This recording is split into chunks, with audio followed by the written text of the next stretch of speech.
Howdy y'all. So in Chapter 2, Section 1 and 2, we're talking about organizing and summarizing data. So we are putting them into tables and charts and graphs, and so that's a way that we can visually look at a set of numbers.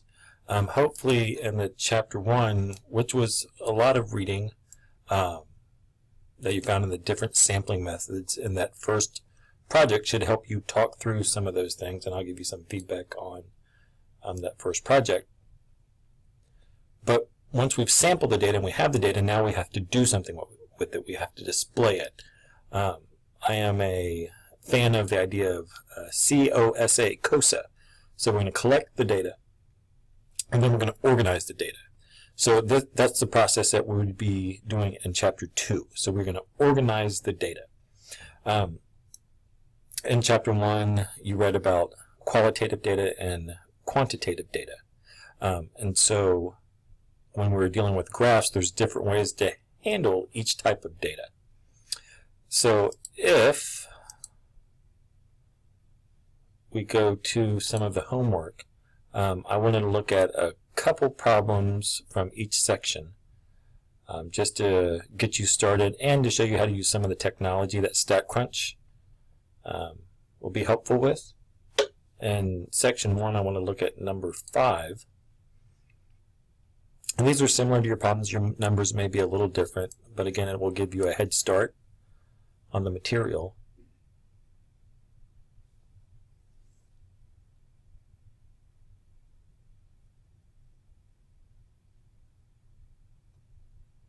I've had some of you send me questions, so that's great. If you haven't, please do. I hope to get some more emails and questions about the homework or projects.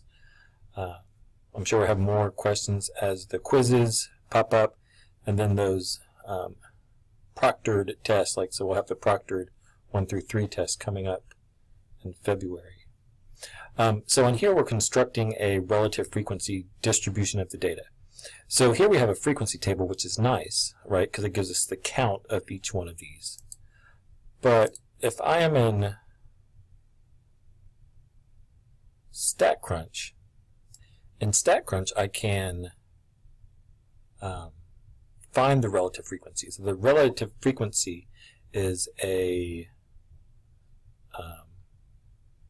percentage. So what percentage is Las Vegas of all of these different responses that people gave? So a couple different ways to do that. I'm going to go ahead and show you some features we'll be using throughout the course. But there's a way to do a summary statistics of a column. So if I wanted to know what the sum of that frequency column is, I could just go down and click on sum. And so it will compute that sum of 4,316. So I'm going to note that. And then we can use my stat lab right now as similar to an Excel sheet. So I want to compute a value, an expression, and I want to I have to build my expression. I'm going to take my frequency and divide it by that sum, 4316. So that way I'm getting a percentage. 4316. And I'm going to put OK. And we could label our column as a relative frequency, because again, that is just giving us a percentage. And it is opened up. So here are our relative frequencies. So that's taking each one of these numbers, like the 1249, and dividing it by the total of 4316. And these, let's do a little Windows arrow, are the values that we would want to punch in here. Make sure you're following how many decimal places they want you to do, because if you do not follow them, you will get it wrong. So I have a 0.289, a 0.251, 0.272, 0.113 rounding and 0.074. So I can check my answer, and we're going to get a high five saying that we did it correctly. Good job. So what portion of tickets were for New York? And you could give that information. That's a quick information, just reading from the chart. That's my proportion. Next question it asks is construct a frequency bar graph.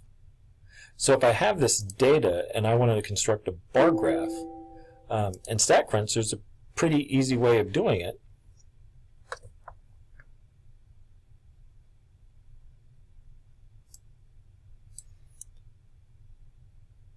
And so with qualitative data, we would do bar graphs.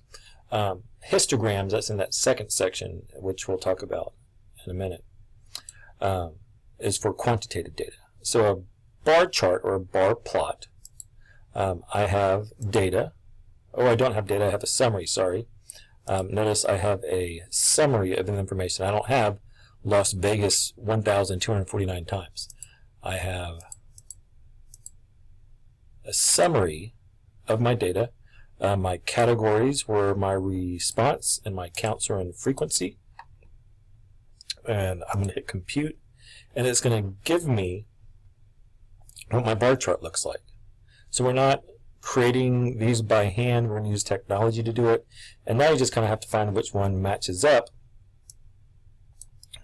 with our choices over here. And looking at it, oh, looks like ours went. So, oh. So we have to be careful because it looks like it put them in an alphabetical order down here. And we do not want that. We want Las Vegas, it's the highest, then Orlando. So we must be careful. I don't know if that is something that we can alter here. Order by worksheet. Let's see if that does anything. There we go. So we're looking for something that looks like this. And looks like it's going to be that choice B for us.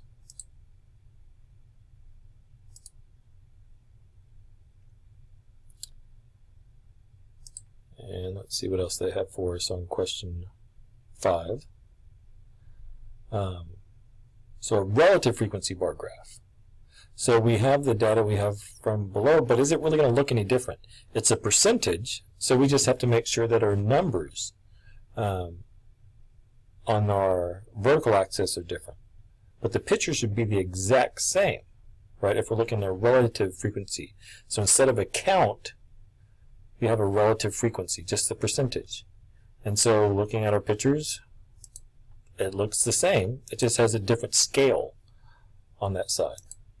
So something to be aware of. Those bar graphs for frequency or relative frequency should look the same.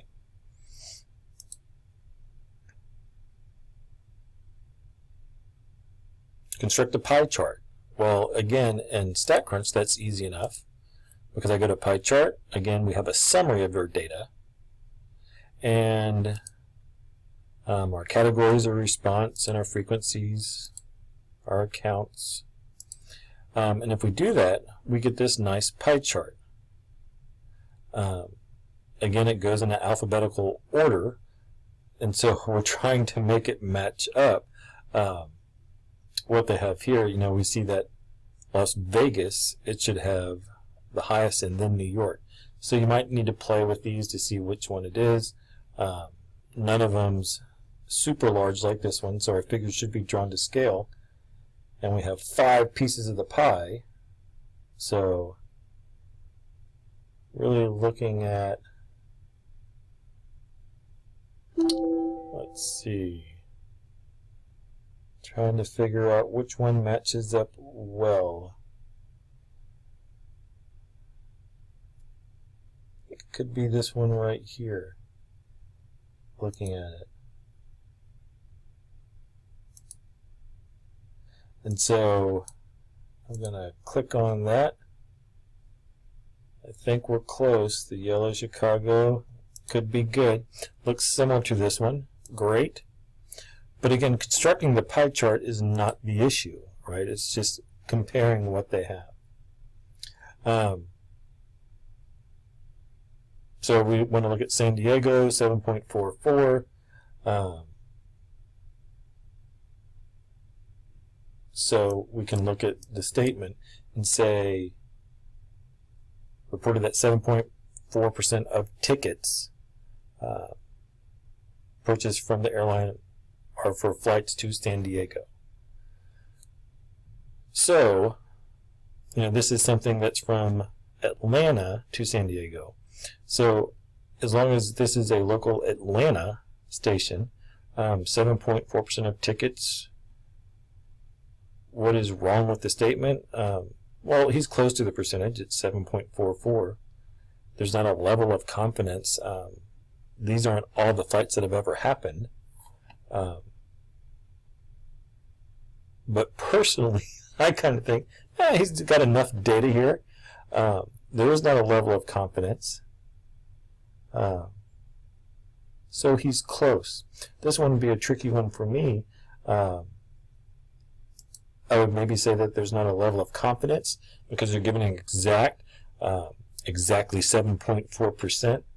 So I kind of like the idea there's no level of confidence, and that's what they want. So we need to be careful. Some of these are thinking questions. So this gives you some ideas of how to play with StatCrunch for Section 1